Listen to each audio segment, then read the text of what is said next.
is your host with the most, Willie Beeman, man, back in the building one more time, man. We're back for another fire episode. This is Ordinary Conversations, man, with extraordinary people. I have the ability to sit down with some amazing guests as we continue our series, Poetry in Motion, man. So I'm going to get to it. I won't be before you guys long. I want to introduce, man, this guy who had the ability to hear. He is a native of the great city of Fort Worth, Texas.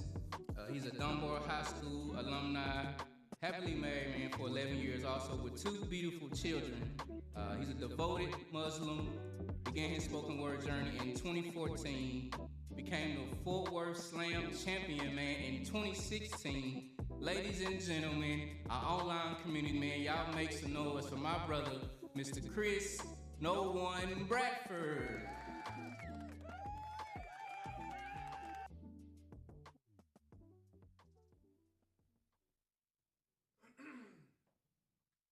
As he said, I was originally born in Dallas, way back in the day, like way back in the days. At the age of 2, my family moved to California, Sacramento, California, and things happened out there. I stayed out there till I was about 12. Came back to Texas, went to Dunbar Dunbar High School, graduated in '95. Had plans for myself, but then the Lord had other plans for me, so I ended up taking a couple vacations in the penal system. You know, that's how it works. You got to go through it in order to get to it. So when I came home, I had a different mindset. The first time I went, I was just passing time. I was young, I was stupid. I turned 21 in the penal system. Came home when I was like 25, and I really didn't have a different mindset. I still felt like I was young. I didn't have nothing to lose, so I was still doing the same thing. So I ended up going back again for another 7 in the feds. And when I came home this time, it was different because the first time I was locked up with, I was in a disciplinary camp. You know, it was a bunch of youngsters, and nobody had more than maybe 10, 20 years, so it really wasn't any seriousness going on. It was just a lot of playing, a lot of dominoes, a lot of spades, a lot of basketball, baseball, football, things like that, just to pass time and go home and do all the same things that you wanted to do. But then when I went to the feds, they sent me to Beaumont USP, and anybody who knows anything about Beaumont USP, it's serious, it's real, and when reality strikes you, you sit down and you pay attention. I got the chance to be around a lot of beautiful brothers, but those brothers had made some mistakes and weren't able to make it home. So a lot of these cats was in there for life. And on my first bid, I never really got a chance to be around those kind of people. But the second time I did, the majority of the people that I was around was never going home. And so you start to realize that it's a serious game and that there is a possibility that you won't go home. So when I came home with a different mindset. I was introduced to Islam, became a Muslim, started taking things serious, came home with a different mindset. I still dibble and dabble a little bit, doing what I wanted to do, but then you run into those stumbling blocks, and then you realize that it's not about what I want to do, it's about what I'm supposed to do. So I wanted to be a comedian. I thought I was funny. I thought I was always funny. I still got a little jokes every now and then. But once I came home, I realized that it wasn't a laughing matter. Things had changed. Things were different. And then I met my wife, and I got married and had my son and everything like that. So it was totally different. And I started writing poetry instead of telling jokes. And that's how the journey began. And a lot of my early pieces were just that. They were representations of my transition from my mindset to, I call it from mentality to godtality. You kind of change it from what you want to think about and what you want to do to what you feel God has planned for you. And at first it's kind of rough because you still want to hold on to what you want to hold on to. But then you realize that the more I hold on to that, the more it's going to weigh me down. And so I started to let things go. And my pieces, my poetry reflects that. That's why I'm real emotional when I do it, and you can sometimes hear it come across. So the ones that I'm gonna share now are not really any of the early ones. It's really some of the later ones. It's more the ones that are more complete, I guess you could say. My first ones were on the journey. This one is more, these are more when I got to where I was going. These are more storytelling than anything. So tell me what you think.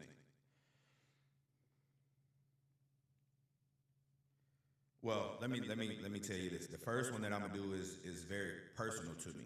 It's the one that I do about my father, because my father, when I was growing up, he had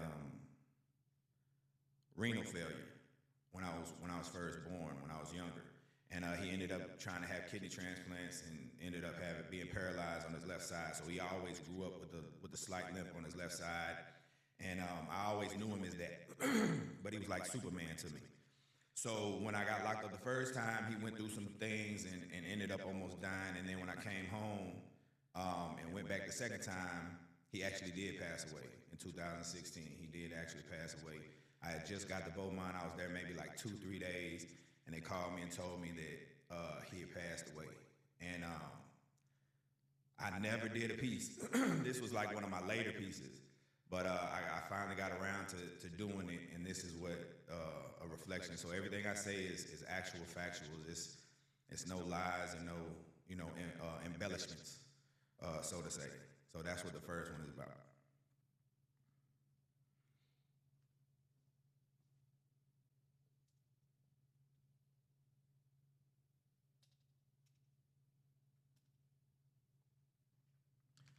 I apologize. That coffee makes my mouth dry.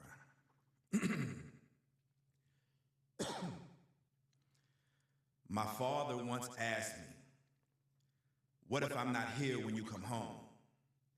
And at the time I thought, what an odd kind of question. But little did I know that that would be our final conversation. And now after 7 years of incarceration, I'm home and he's gone, and now I'm facing a similar situation. Except now when I ask myself the question, where will he be when I come home? I'm talking about on the day of resurrection. You see, reflection plus the correction of the errors of my era have now led me to the belief that we are now headed in a perpendicular direction. Meaning one day soon our paths will cross. And I often wonder if we'll have the chance to sit back and laugh about the past that we've lost, or will we shed tears over the fears about the fact that we can't go back, and because of that same past, we've lost. You see, me and my father, we weren't always the most spiritual of men. It took us knocking down penitentiary and cocaine rock walls just for us to feel the breeze of that beautiful spiritual wind. And when the man that supported me my whole life was on life support, I didn't have the chance to be there for him. So now I find myself wondering if in the end did he have the chance to breathe it all in? Or did he suffocate from all the suffering and the pain that he went through? Because conviction isn't always the result of a trial, and most of us know this to be true. You see, it's hard to exhale when you feel like you've never exhaled, and it's hard to inhale when you feel like you're living in hell, but people, that's what believers are supposed to do. But I guess that it boils down to what kind of believer are you? May 31st, 2006, while hooked to a ventilator, my pops disconnected from this world and went home to meet his maker. 5 days prior to that, I pledged my life and my soul to my creator. So as my heart sank, my soul thanked, because even though he had taken something great, he had given me something that was even greater. So now when people ask me why I never cry, it's because when me and my pop said our final goodbyes, it was more like, I'll see you later.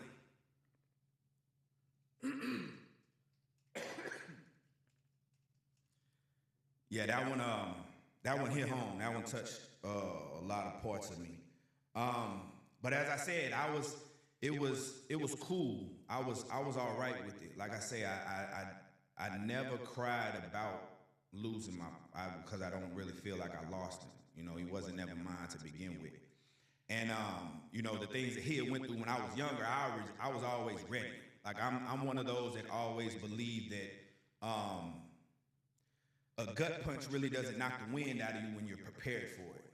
So I always try to prepare myself for the worst of matters. You know, like I'm a realist. I understand that things are going to happen. So I understood that when I went for the second time, I knew that it was about that time when I was about to lose like my grandparents and my parents and things like that. So it was always a reality, you know. So it never really caught me off guard. But it still evokes a little bit of emotions, you know, because I mean, reality is reality, you know. When it sinks in, it sinks in. But the second one I'm gonna do is the reason why it's easy for me to get up here and not break down is because I developed that relationship with my creator. And even though that piece was real instrumental to my development or my letting go of things, this next piece was one that was like a build-up for me. And, you know, my first original from 2014 up until then, it was more like I was shedding. I was like growing out of my old shell. And like I said, these are more along the lines of when I started to develop that thick skin, that skin that gets you through these trying times. So this one is about my relationship with my creator and the understanding that I have going forward. So let me know what's up.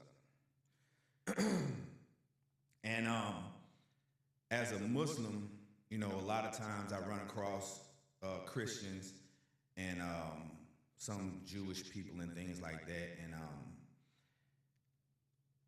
a lot of times people don't understand that we believe that we're all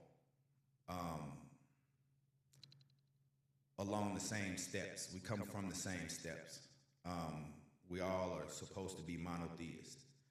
And so a lot of people relate to this piece that I'm about to spit. So let me know what you think.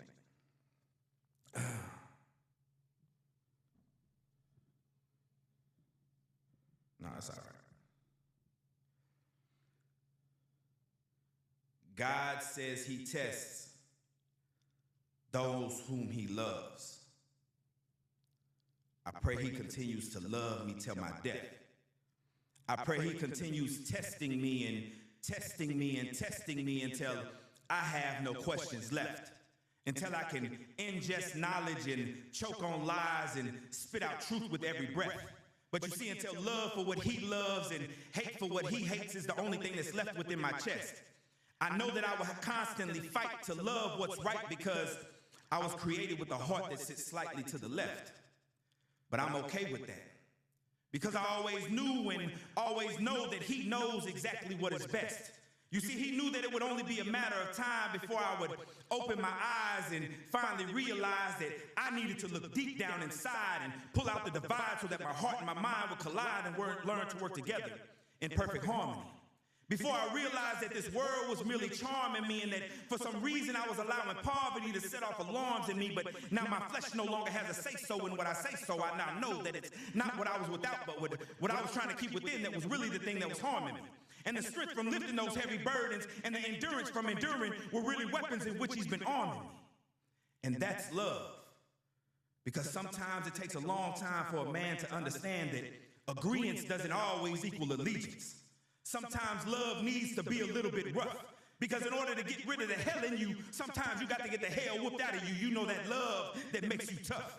Don't get me wrong, I mean, daps, claps, and pats on the backs is cool, but that's not always enough. You see, sometimes we all need a good gut punch or a swift kick in our past in order to let us know that we need to get our ish together. Because love isn't always telling me that I'm doing a good job. It's letting me know that in order to grow, sometimes I need to be shown that I can always do better. Because the bonds of love ain't built through fair weather. It's knowing whether we're at war or at truce. Will you tell me the truth? You see, that's how I know that our friendship was meant to be forever. So now after 47 years, here I am, finally a man who understands that kind of love is only the kind of love that he gives. And I now know and understand that's because that's the kind of Lord that only he is. And I know we all may not believe this, and hell, we don't all have to be in agreement, but until I take my final breath and pass my toughest attest to him, I will pledge my allegiance.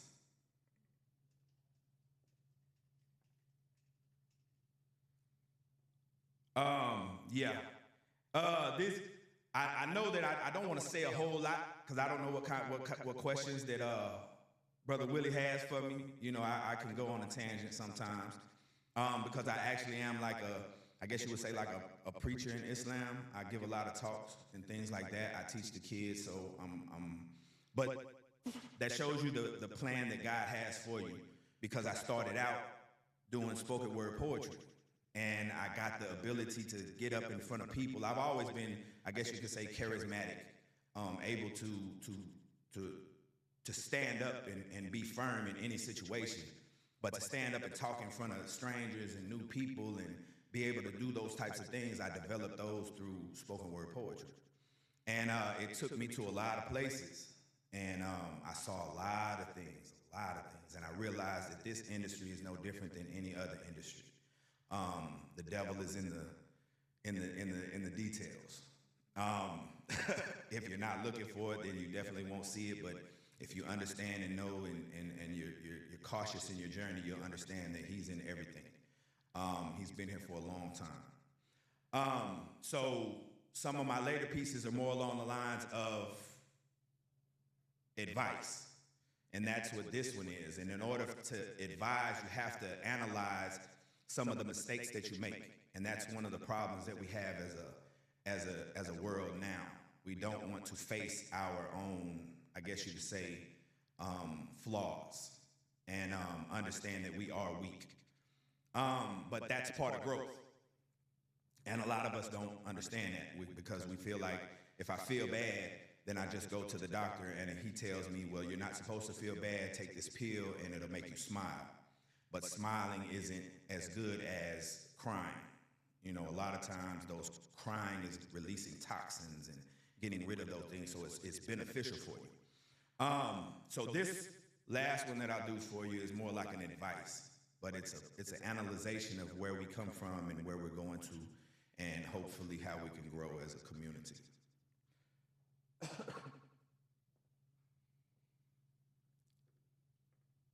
Some say you can't miss what you've never had.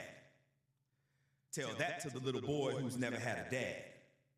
Or better yet, tell it to the mother who's never felt her baby's hand. Or the mute man who in this life just wants the chance to tell his wife, baby, this is the best cooking I've ever had. You see, so many of us miss out on the symphony within sympathy simply because we're so busy dancing to our own melodies of ease. But you see, it's easy to be grateful when you know that your plate's full, but can you still be thankful when hunger knocks you to your knees? When your pleas are filled with pleas, but no one's there to feel your needs. People, please, can't you see we've been granted so much, yet take everything for granted? Then have the nerve to be reprimanded when someone reaches out their hand to you, but damn it, have you forgotten what you've been handed? Whatever happened to the times when we didn't have a problem walking by smiling and saying, hi, instead of passing with our nose in the sky?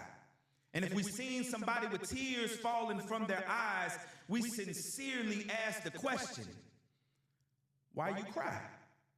But I guess now, in a sense, we've lost that inner sense of innocence, because ever since we became desensitized, decency hasn't been in us since.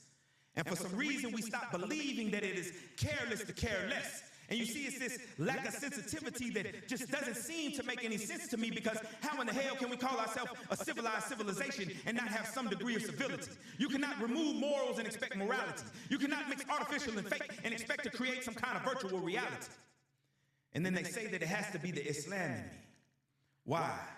Because I hate having to stand by and watch mankind have a hard time being kind to man in the middle of this insanity.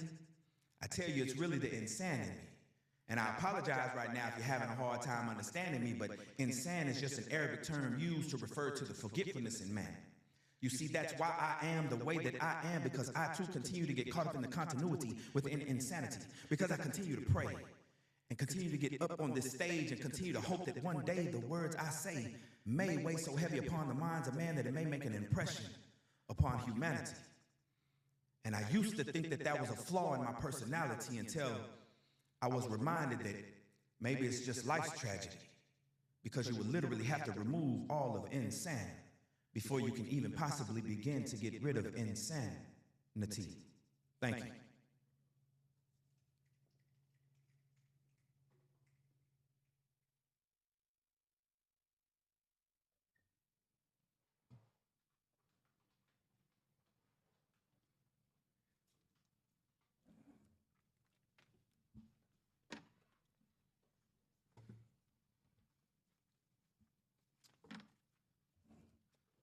Yeah, I give a hand clap, man, for my Thank y'all. yeah, for my brother, man. That was amazing, man. That was Appreciate it. really, really good.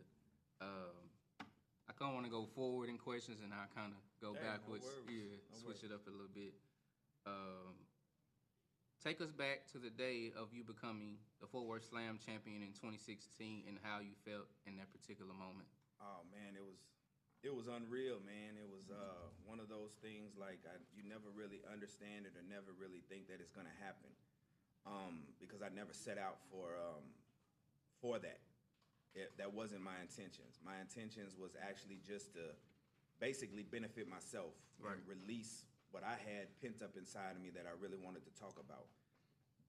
And then it just ended up coming out the right way, I guess you could say, because people understood, or they felt it, because it's real. It's people gravitate towards that which is real and true. So yeah, I felt blessed.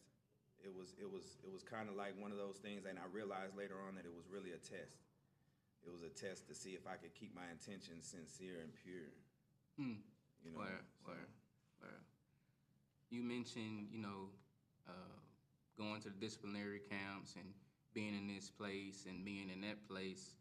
How has your upbringing or personal experiences shaped the way you approach, your work or your craft?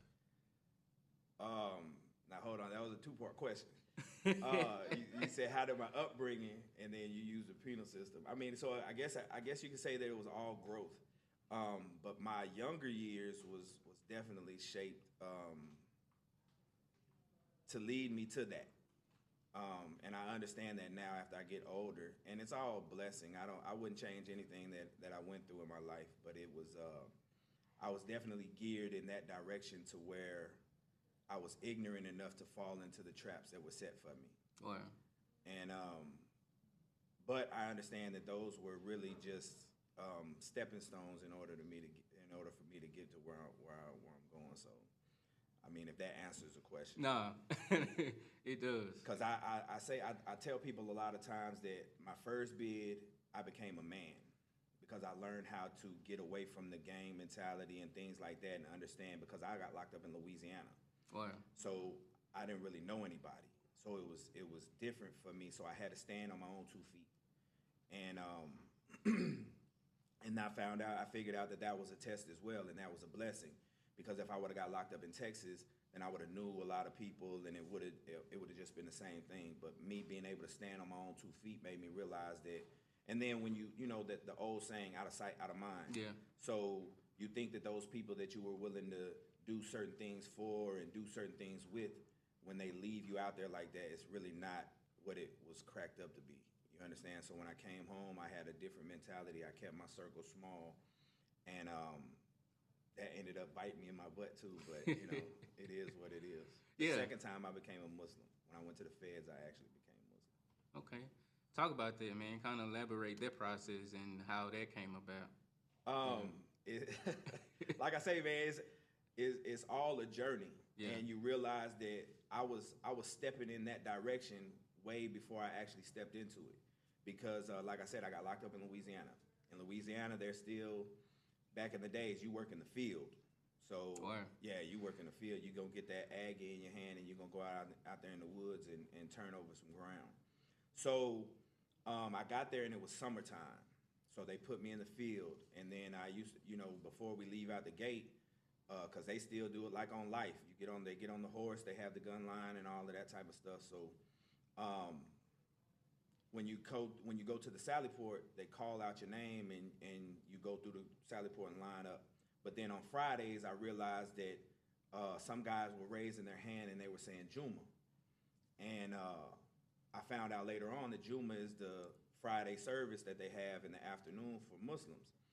And when they said it, they would, you know, the man would check their name off, and they would turn around and get to go. So they would leave. They wouldn't have to work the second half on Friday. And it's burning up hot outside. The only air-conditioned spots that they had on the compound were like the chow hall, the infirmary, and the activity center. And the activity center was where Juma was held. So once I realized that those cats get to go back and sign in at the activity center, some of them were staying, some of them weren't. And after that, they would go to the gym and go shoot pool, play ping pong or whatever. I started to do it. I raised my hand and Juma, and I would burn off and go. And then, like I say, it's not my plan, it's his plan. So they made a rule to where if you signed up, you had to stay. You just couldn't sign up and just leave like people were doing. So they made us stay. So I wanted that air conditioning. So I would sit down and I listened, and it was a guy named Coleman. And I pray that he's rewarded for all his efforts. But he was the imam. And he said something that I'll never forget it. He said, when you came in, you had more faith in that chair that you sat in. Wow. He said you didn't pick it up. You didn't check the screws. You didn't check the bolts. You didn't check to see if it was broken. You didn't check to see anything. You just had faith in it that it was going to hold your weight up. Wow.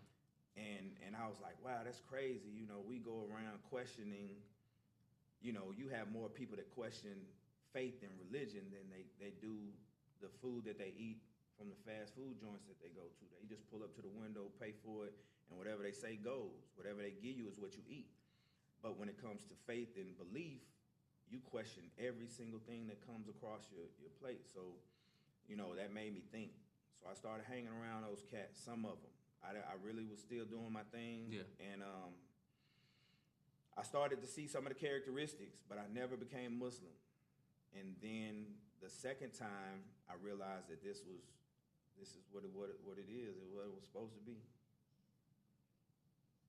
For you, got to forget. I'm a cut off if you still want some, because I can go for a long time. You got to understand. Yeah, I'm long-winded like that. It's cool. So when I went to the feds, it was like I said, it's like a fairy tale almost, because when I went to the feds, they told me that I was going to Beaumont USP, and Beaumont USP is like, they used to call it Bloody Beaumont. It's like, it's real. It's the majority. It's like 85% lifers. But at the time, they were starting a new program, and this is just how God works. They were starting a new program the way they were sending violent offenders there who didn't have a lot of time. They were hoping that, because everything there was set in stone, the inmates ran the facility. So what they said went. If they said that you weren't supposed to talk to this person, or you won't, that's the rules. And if they stabbed the person up, then it was just what it was. You know, you go to the hole, come out. You can't add no more time, because most of them got life. So they decided to send people there with not that much time, but they were violent offenders. That was the way that they justified it. So they were like, okay, well, he has 2 armed robbery charges. So they sent me and maybe like 50 other cats along the period of time, in that period of time. And they thought that we were going to be the reformers of the facility. Basically, like, we weren't going to be the ones to push the line. So they say, like, stabbing people up and catching more time, we would be more along the lines of those who just fought. You know, it wouldn't be that serious, because we didn't have that much time. So I only had 96 months. So they thought that we were going to be like hesitant to push a knife and get more time and end up with a life sentence than those who already had life sentences. So but the mentality of a person who goes to the penitentiary, hey man, I'm just trying to make it home by any means necessary. So when in Rome, you do what the Romans do, as they say. And it didn't change anything. It just made us to where we understood that some things just have to be done. So me being there is what made me realize how short life really was. Because my mentality, and I tell people all the time, my mentality when I went in, and this is just how ignorant I was, my mentality when I went in and caught that second charge, I was 28 years old. And when I was downstairs in the holding facility with my two co-defendants, I literally was almost like joking around. Like I was like, man, they'll probably give us 10 years. You know, that was my mentality. I would probably do a dime. And I said, but I still be old enough to enjoy being a man. Yeah. You know what I'm saying? So that's what I said. So I said I still be old enough to get down. And sure enough, they gave us like close to it. They gave us 96 months. And but yeah, when I went there, I was around a bunch of people who had life sentences, man. And it's crazy when you see somebody come back from the office with their paperwork and their out date says deceased. And it makes you reflect totally different on how short life is. So that's what kind of made me get serious about it. Wow, that's a powerful story, man. Going back to, you mentioned in your poetry, May 31st, 2006. How was the relationship with you and your father? I guess leading up to it and even afterward. Man, me and my pops were close, man. Me and my pops were real close. You know, my parents went through it. You know, they grew up, they were raised, like my pops was in the military and he met my wife in Kansas and had my older brother and they were in Germany. Then they came back and they ended up conceiving me. And my pop's family is from Fort Worth.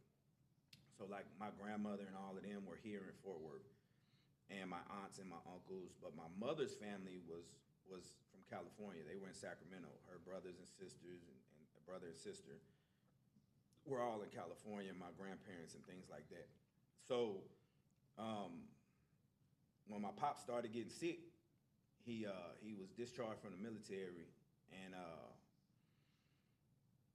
my mom's couldn't handle it. She couldn't handle having a sick husband. So they ended up getting a divorce when I was like 5. And so after that, you know, my moms, you know, they went down their own roads. My pop started hustling. But at that time, they didn't understand that you can get addicted to it through touching it. So he ended up getting an addiction to cocaine. Wow. And ended up smoking dope. And my moms ended up, you know, because this was the early '80s, so they were out there. You know, this was the disco era and things like that. So they were out there. So I went through it, you know, my early years. You know, I went through the homelessness and the, you know, things like that. I went through it. But I tell people all the time, I've been a man I've been one to have to stand on business for a long time. You know what I'm saying? Because my older brother, he always ran from the situation, and I love him to death. You know, he's a strong individual in his own right, but he usually would go and stay with his partners, and their parents would let him. But I was young, so I didn't really have that opportunity. So I had to stay at home and deal with the things that were going on. So I had to basically be the man of the house. But my pop stayed close. He never left us in California, even though his support system was in Texas. He stayed in California so that he could be around his kids. And he went through it, but he was always close. You know what I'm saying? And then when me and my older brother got to the point to where we were like 12, I was 12 and he was 15, and my mom couldn't handle us no more. Hey man, we were yeah, I know there. what they feel like. So it was almost like a boys in the hood thing. So she ended up saying that he could have us, and not saying like she threw us away or nothing like that, but it was like she was like, you can raise them. And so as soon as he got the opportunity, he brought us back to Fort Worth, and he went to rehab and got his stuff together, man, and did his thing, man. He raised us, you know, to be young men, even though, like I tell people, we didn't have a blueprint. Like my pops was 100% medical discharge from the military, so he just always had money. You understand what I'm saying? He always just had money. I never seen him work. My mom's, I never really seen her work. I never really seen anybody go to college. I never seen that, you know. So my aunt was a nurse. She still is a nurse, but nobody else that I really knew had jobs and held them down and things like that. So I never really seen that. So, but it was just a conditioning. It was just one of those things. So when it came time for me to graduate, you know, I didn't really know what to do. But yeah, me and my pops were close, man. Me That's and him good. was real close. Yeah, that's good. Now that's definitely something I can relate to. Me and my pops are definitely close as well, man. It took some time. You know, my pops has a similar story, being in the streets, being, dealing with different things, and it took time for him to get out of that too. And I gave him grace. I had to, to make sure that he got back on track. But me and him, and we have a tight relationship now too. This is a question. Not really a question, but something that you can elaborate on that me and my sis were talking about. Share with us the backstory of where the name KNOWONE came from. Oh yeah, it's just the mentality that I have. It's spelled KNOWONE. It's like, it's not saying that I'm no one. It's just saying that I know one. It's like a mental thing, That's good. And it's kind of like a double entendre, I guess you could say. So I used to listen to music was, oh man, in Islam we don't listen to the musical instruments and things like that. So me coming out of that was hard, So I first went to listening to Pandora, and I would listen to comedians. I would listen to comedy all day at work. Keep my headphones in. I was driving forklifts at the time, and I would keep my headphones in. So I went from listening to music to listening to comedy, and then I caught on to battle rap. Yeah. And I'm a big battle rap fan. Now it's kind of but when I first started listening to it, it was live, so that you can kind of hear some of that in my poetry, in my cadences sometimes. But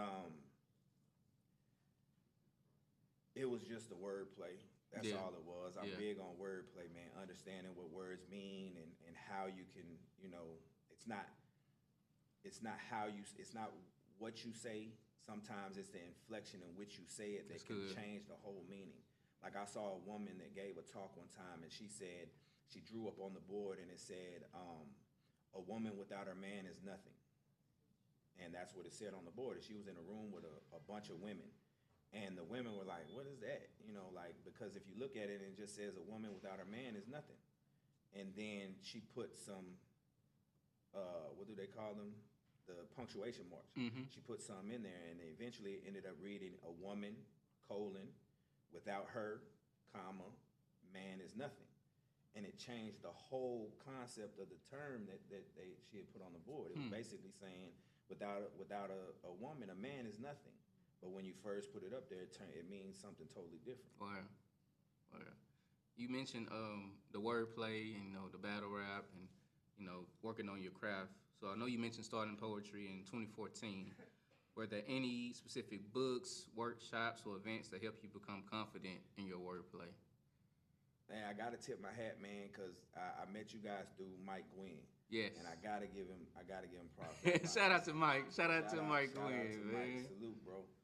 I love that brother, man. He and I sometimes go into the story, but I was downtown. He had a spoken word thing. I think it was at Tribeca. It was a little joint downtown on Houston Street. I think it's on Houston Street. And I walked in, and it was like it just shows you how God works. I tried to get people to go down there and support me after I wrote a few pieces. I was like, man, y'all come down, because I didn't have the courage to go down there by myself. So nobody would go. No, people would be like, oh, well, I'll go with you, but then when the time comes, because it was usually during the week. And most people are down to go on the weekends. But so anyways, one day I just built up the courage to just go ahead and say, you know what, I'm going to go by myself. So I went, and Mike was setting up the equipment. He was setting up the microphone on the stage and everything like that. And I walked in, and I was like, hey, man, I'm here for the open mic. He said, well, just sign that paper over there. And I was like, okay. So I went and sat down, and then I'm a big coffee drinker. Me too. so I was like, is there a spot that I could get some coffee at? And I think he said that there was a Subway down the street, down a little bit down the sidewalk. And I asked him, I said, hey, man, you want something while I'm down there? And I didn't know him, but this shows you just how real he is. He said, you know what? Yeah. Bring me back a 6-inch meatball sub, told me everything. And it blew me away because me being where I was from and how I grew up, I always, and this is what I tell my wife all the time, the way I grew up, I speak straightforward. Like, I don't like people to beat around the bush. Like, don't ask me a whole bunch of questions to get to the point. You know, don't ask me, well, what you got planned for today? You know, are you planning on doing anything around such and such? Man, just ask me what you need to ask me. Just ask me, can I do this for you, or can I take you here? Don't, you know. But anyways, he shot straight forward, and it blew me back. I was like, okay. I was like, yeah, I got you. So I went down there and got him a sub, and he said that interaction kind of molded his idea of who I was, because he was used to people just saying stuff and not really meaning what they were saying, just saying it just as a, you know, hey, you want some? You really don't want to give the person none, but you asking out of politeness. But I'm the type of person, if I ask you, I mean it. So he said, yeah.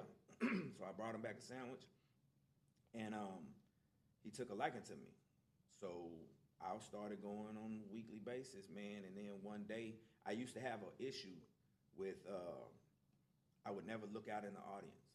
I would always look at the microphone and just do my piece. If you saw me just then, I was kind of doing it then. But that's only because I haven't been doing this for a while. So I had to kind of get into, but at first, when because I never wanted to get up there and use paper. So I would always go off of memory. And he saw that. He saw that I was basically like using the microphone as a pacifier. It would be my focal point. So one day he changed it up, man, and he did a acapella. And I don't know if he did. You have to ask him if you see him, if he did that on purpose or not. But he did an acapella thing where he took the microphone off the stage and you had to actually interact with it. And from that point on, man, I'd move the microphone and I'd do my thing, man. I got to the point to where I could look out and look people in their eyes, and it was definitely a change. Well, mentioning interacting with the crowd, you know, engaging, how important is audience interaction, and what are some techniques that you do in order to be better at it? Audience interaction is especially when you're doing slam. When you're doing slam, like, you have to make eye contact. Like, you just can't get up there and act like you're talking to somebody else. People want to, you know, that's one reason why I kind of fell in love with it, because it was so much like comedy. Like, you can get up there and you can tell your story, and you can see how people are intrigued by what you're saying, and they actually relate to what you're saying. You know, you'll see like the nodding of the head, or the smiling, or the snapping, or the clapping, and you'll see that. But then sometimes it works in your favor, and sometimes it'll give you a brain fart, because sometimes it'll switch your thought process. Like, it'll give you that quick moment to where you think about something else, or you see that person and you think about that person, so your thoughts switch, and it'll throw you all the way off. Yeah. So the best advice that I give people is, if you want to do that, practice. Practice, practice, practice. Keep going over your poetry at home to where it's almost to the point to where, like, a song comes on the radio, or you're in the store or something like that, and you hear a song, you can remember it verbatim. I'm pretty sure that there's songs that you know that you can sing without even remembering, or it's a song that you remember that from kindergarten or elementary school that you used to read on an everyday basis. Like, I still remember my alma mater song. Where? Because we used to do it every Friday before the football games. You know, the pep rallies, they would go over it, so you learn the words, and I still know them to this day. And that's just because it's just repetition. So that repetition is going to burn it in to where you're not even thinking about the words. It's just, you're hearing it in your mind because that's what you're used to hearing, and the words just flow. So I would definitely say just practice, practice, practice, practice, practice. Yeah, that's good. One thing that I've heard from, I believe it's Les Brown, where he says, practice doesn't make perfection, practice makes improvement. And so as we strive to whatever we're called to do, you know, don't try to be perfect. You know, we're human at the end of the day. Right. We're going to fumble the ball sometime, but just make sure that you're improving every time you go out there and do what you're called to do. So, but for you, outside of the poetry community, are there any other platforms you desire to be a part of in order to make your voice known outside of the poetry space? I thought about doing a podcast. I definitely thought about doing that. But I'm not really sure if that's really for me. I mean, because like I stay pretty busy, but I have started a clothing line.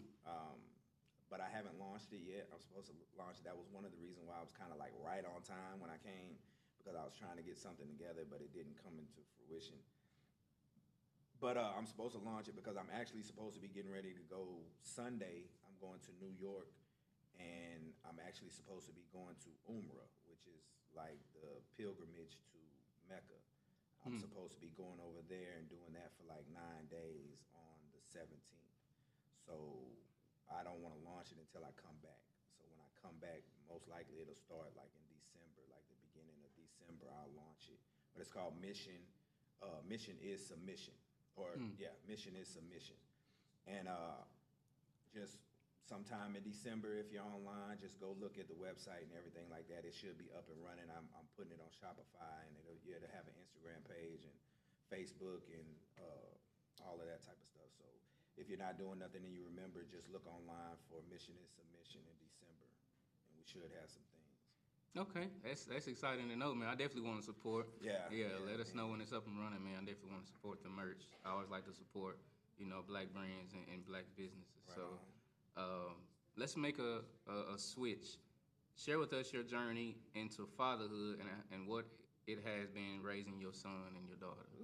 Ooh, man. Man, in Islam, there's a saying from the Prophet, peace and blessings be upon him. He says that marriage is 50% of your way of life or your deen. And coming from that marriage, you get kids. And I would never be who I am now if I didn't get married and have those kids. But transitioning to fatherhood was a blessing and a testing all at the same time, because me when I got married, it was definitely a transition, because I never, like I tell people all the time, man, I didn't grow up having girlfriends. Like I never claimed girlfriends. Like in high school, after high school, whatever, I was never that type of person. Because I didn't want to lie. I'm not big on lying.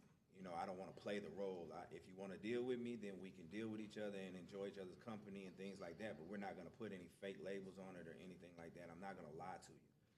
So when I became a husband, it was it was difficult, because it was more along the lines of, now we're each other's. So I just can't go on about my business. I have to stay and work and argue and get over it. I just can't say, well, hey, you need me more than I need you. I'm out of here. Call me if you want to talk to me. No, it's not like that. I have to actually, and then becoming a father, you become a problem solver, to where you realize that the buck always stops with you.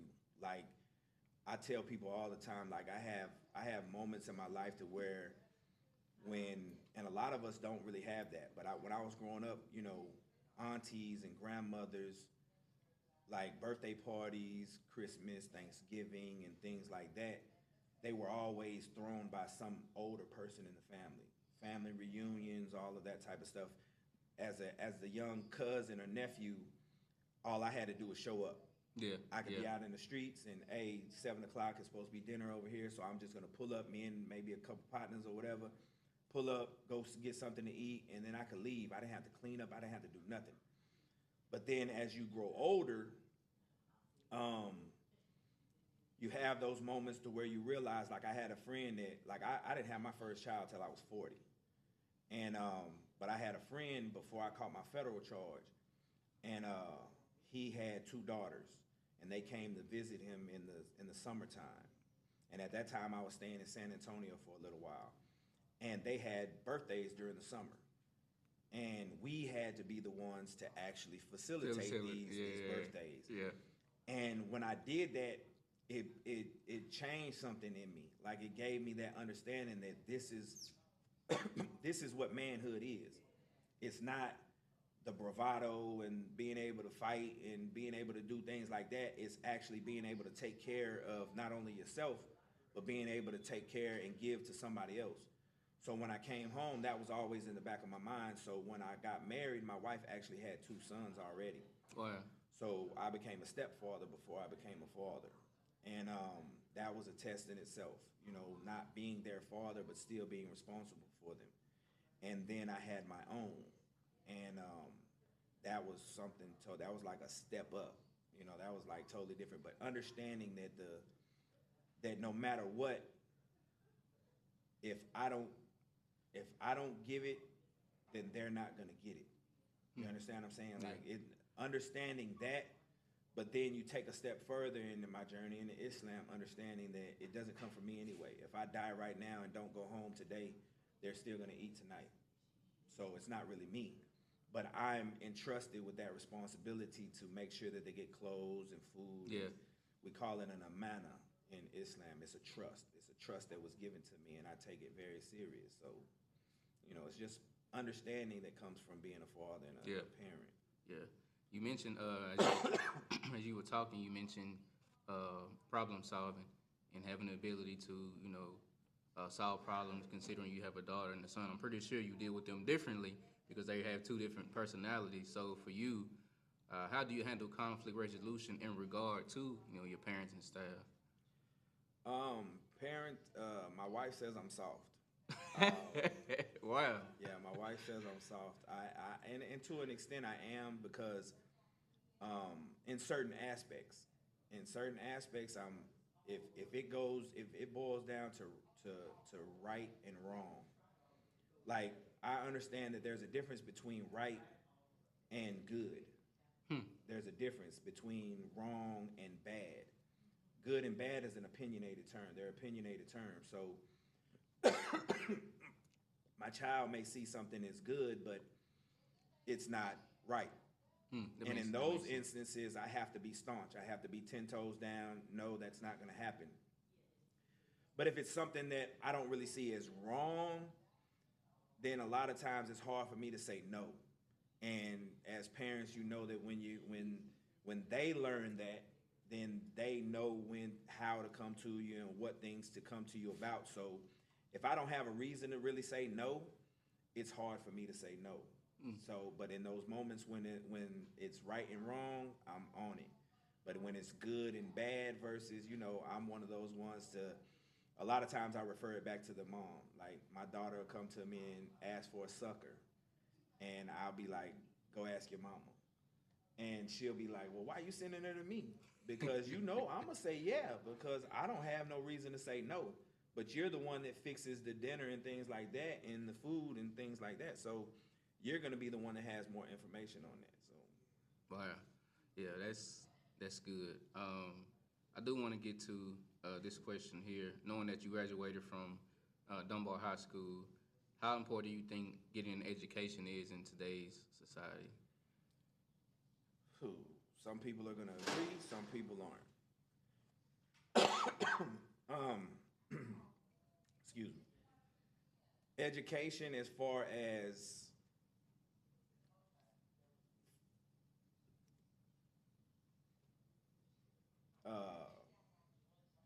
truthful education, is always beneficial, if that makes sense.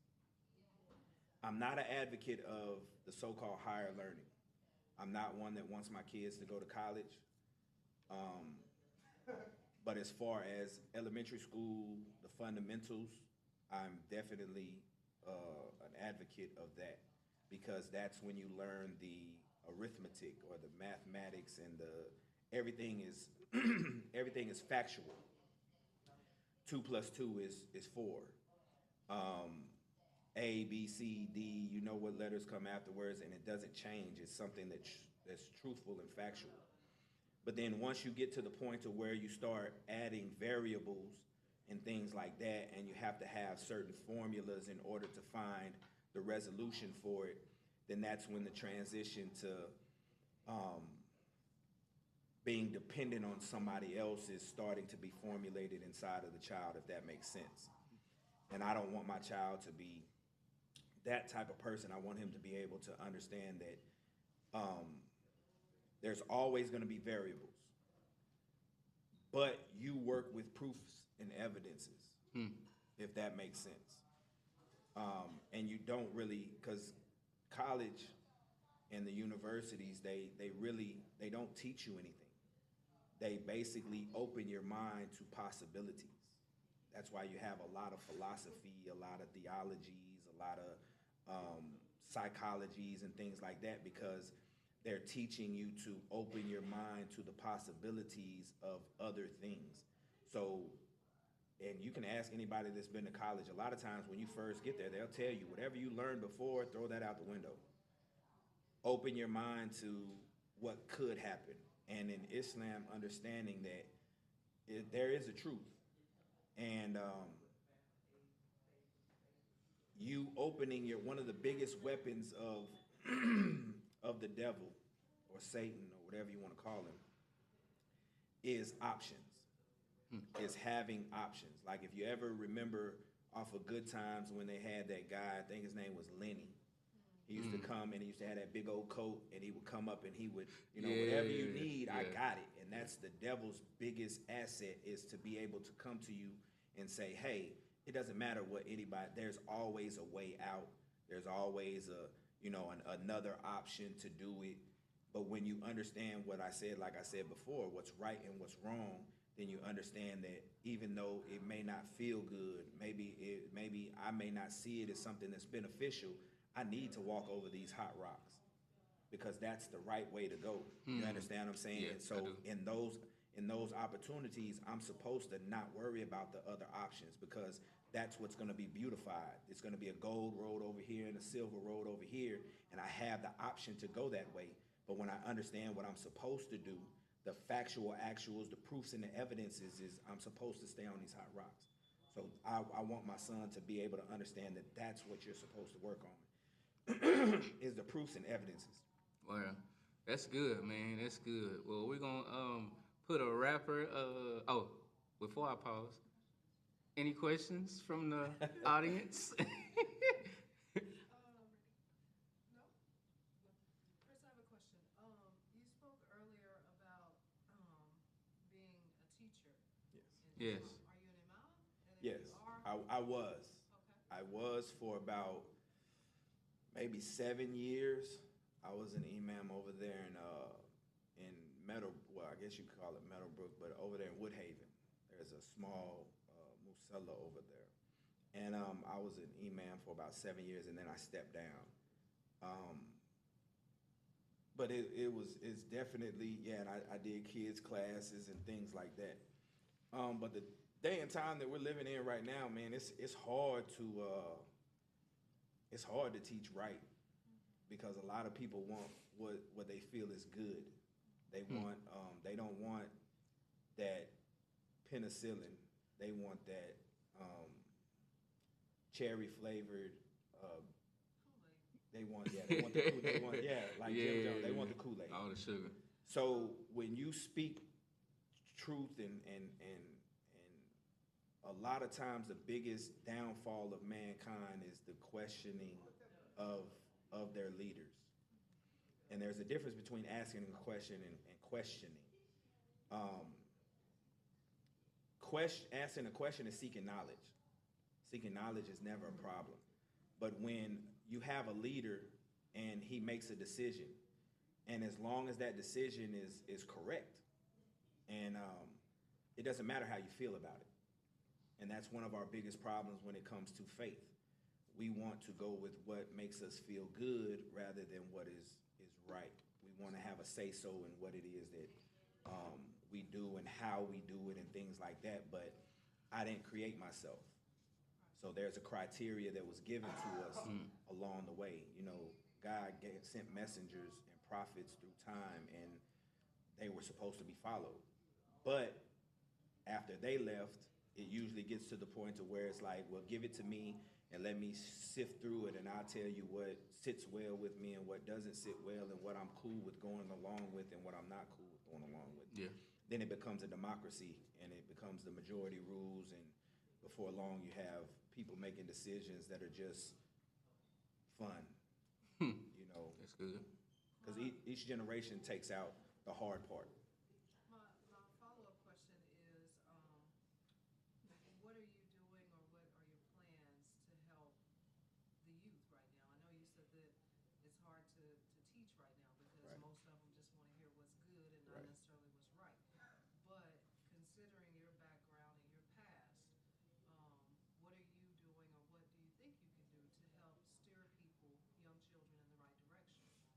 Um, making those same mistakes? right now, I'm just trying to influence all the people that I come across. But if given the opportunity, I would love to go back to the penal system. I would love to have the opportunity to actually speak to the youth. And but like I told you, I mean, well, like many people understand is like, you know, people have to trust you. And a lot of times the settings that I've been placed in were like these, and everybody's not open-minded enough. Like I've spoken at churches, like through Mike. Mike would set up like summer programs and things like that. And he would have me come speak to him and things like that. But going through these spoken word places and things like that, that's really my only interaction with non-Muslims, except for when I go to work and things like that.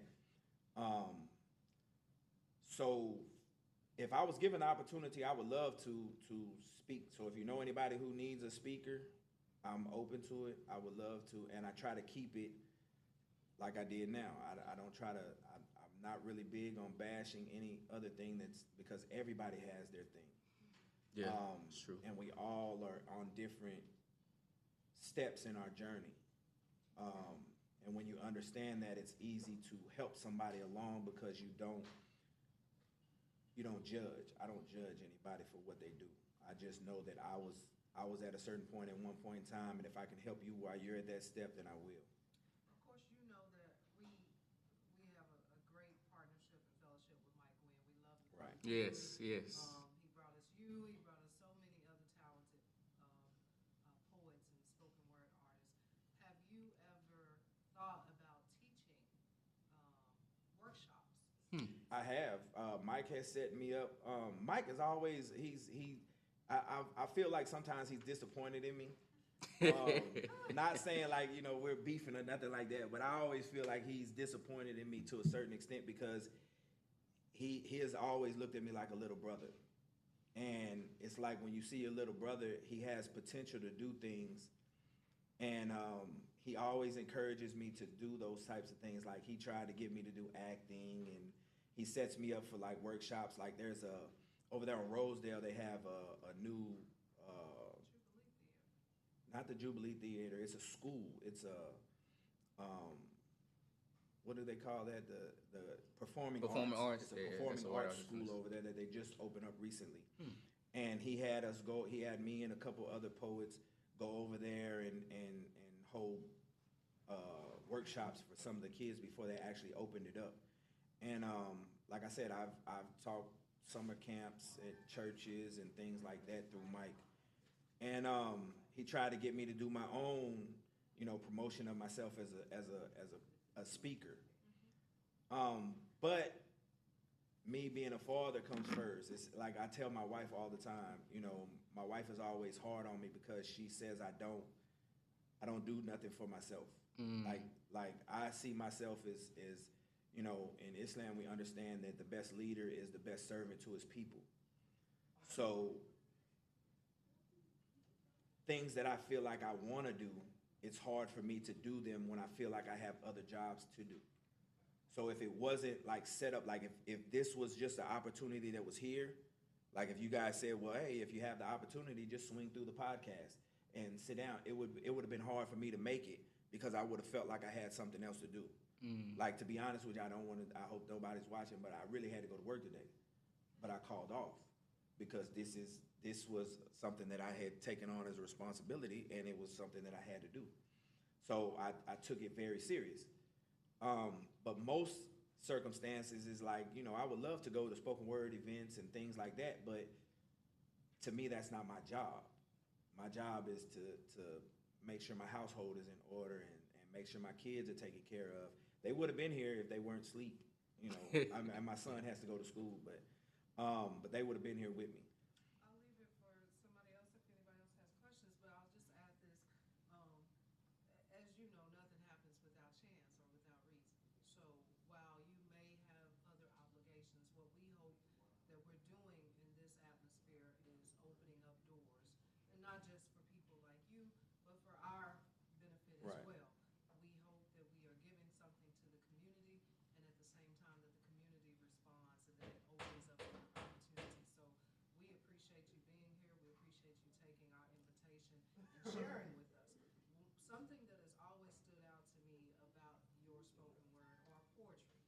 just learned from Gwinnett. Miss Gwinnett. She say there's a difference last week that between- there is a difference. Yeah. And I don't know that we knew that before. But No.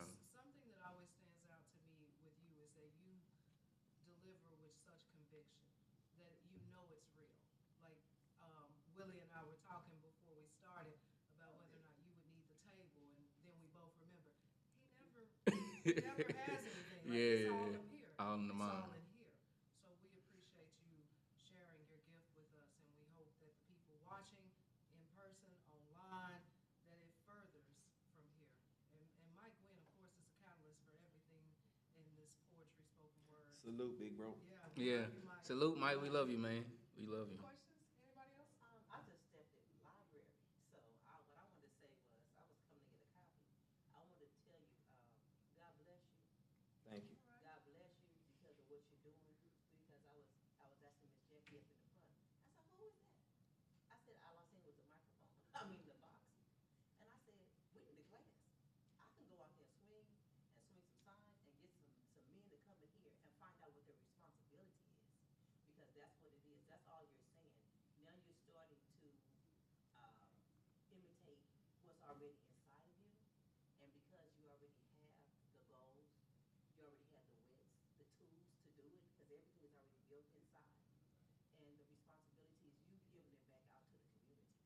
You know how they say each one reach one? Right. I just came to be here. And I'm like, I've been looking for something like this a long time ago. Wow. I'm in Burleson. Wow. And I done went from Arlington to Houston to New Mexico into Burleson. And I just came here to get some copies. So when Wow. you keep talking like that, you keep reaching the right people. It just depends on when somebody, even if they're younger and things have happened to you or whatever, it's not now, it's when they grasp it. Because you can get two children that are 5 years old or that are 11 or 17, you know, even adults. If they don't grasp it, it's because they're being distracted by something else. Right. That's good. And a lot of times they don't want to grasp it because they don't want to let something else go. Right. You know what I'm saying? Right. So for you to be able to come here, to be here, and to have an open voice in the atmosphere, you're an atmosphere changer, and that's what you're doing. You're changing the lives of people's heart that you're grasping. Thank you. Wow. Wow. That's amazing, man, to hear that from the audience. Thank you for that. Any other, what's the time? Chris, we are way over time. Mike gonna kill us, Mike. Please don't kill us, Mike. We love you, man. Our director is probably watching saying, it's after 1. Why don't you Well, I appreciate you guys having me, and you know, if you guys know anybody that needs a speaker or anything like that, feel free to reach out to me. I don't really, as far as monetary wise, Mike always gets on me about that. I do this for the love, man. I do this for the love. But if it becomes something that takes a lot of my time, then I will charge. Yeah. But if it's just an opportunity to reach somebody, then I have no problem getting out there. So feel free to reach out to me. All right, man. We appreciate you having it I on, bro, appreciate man. you. This I was appreciate great, you. man. This was amazing. Thank y'all. Yes. Y'all know what it is, man. This is Ordinary Conversations with extraordinary people with your host with the most, Willie Beeman, man. Be on the lookout for our next episode next Wednesday, 12 p.m. live with Mr. Timmy Bordenham. He is part of Forest Hill City Council, man, who is the husband of Mayor Stephanie Bordenham. And y'all be on the lookout. We doing big things. Peace.